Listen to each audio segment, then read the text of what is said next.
Chairman Quigley, Ranking Member Womack, thank you for inviting me to join you today. I look forward to your questions, but first I want to briefly discuss the state of our economy and the state of the Treasury Department. I believe that one depends on the other. Our economy is recovering from the pandemic, but we still have a long road ahead of us. For this reason, I expect that economists will look back on this Congress's decision to enact the American Rescue Plan and judge it very favorably. You had an option to provide just a few months of relief or continued support to see us through to the end of the crisis, and you chose the latter. Thanks to ARP and its predecessor legislation, I'm confident that people will make it to the other side of the pandemic. But as you know, in order for these dollars to effectively reach their intended targets, we have to stand up and manage new federal programs. And Treasury has been tasked with much of this work. We're proud to do it.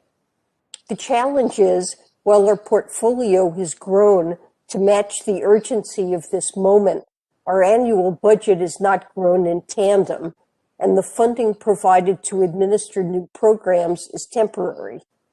Not accounting for inflation, our annual budget is still at the same enacted level as 2010, and critical policy offices like domestic finance, economic policy, and tax policy have seen their budgets cut by as much as 20% since 2016. The mismatch is very stark when you take a moment to scan the new bodies of work we've undertaken. Treasury has built a $350 billion program to help state, local, and tribal governments start operating normally again. The National Security Loan Program has distributed more than $700 million to contractors who are critical for our nation's defense. The CERTS program will provide $2 billion to bus and ferry programs. There are two separate multi-billion-dollar programs to help people pay their rent and mortgages. And of course, Treasury administers economic impact payments. The IRS entered the pandemic as an agency that processes tax filings and returns once a year, and it managed to marshal its forces to disperse more than 460 million payments, totaling approximately $800 billion across 3 separate tranches. And now the IRS is preparing to make monthly payments of the expanded child tax credit to families of more than 88% of American children. Our team has done valiant work implementing these programs with the resources at our disposal, but we cannot continue to be good stewards of this recovery and tackle the new bodies of work that Congress assigns to us in the years beyond with a budget that was designed for 2010. Tomorrow, our administration will release its formal budget, and there are several critical areas where funding is needed.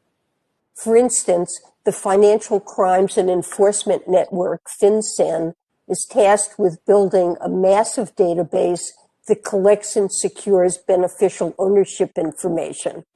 But Congress has not yet provided any funding to do it. Then there are the community development financial institutions.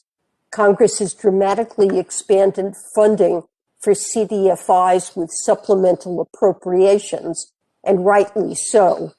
These institutions are very effective at injecting capital into areas the financial sector hasn't traditionally served well. But it's challenging for the CDFI fund to distribute greater resources and scale these programs without additional administrative funding. The IRS is in need of additional resources too. Over the next 10 years, the American people could see roughly $7 trillion fall through the cracks of our tax system. Why?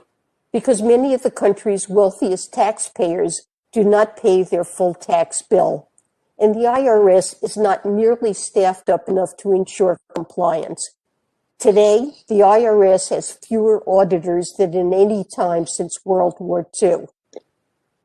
Our proposal would give the IRS the funding it needs.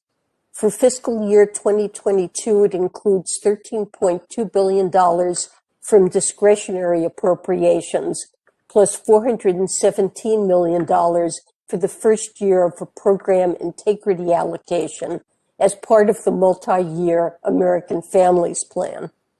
The speed and strength of our recovery and our economy long-term depend on a fully funded Treasury. I look forward to working with you to make that happen. Thank you so much. We'll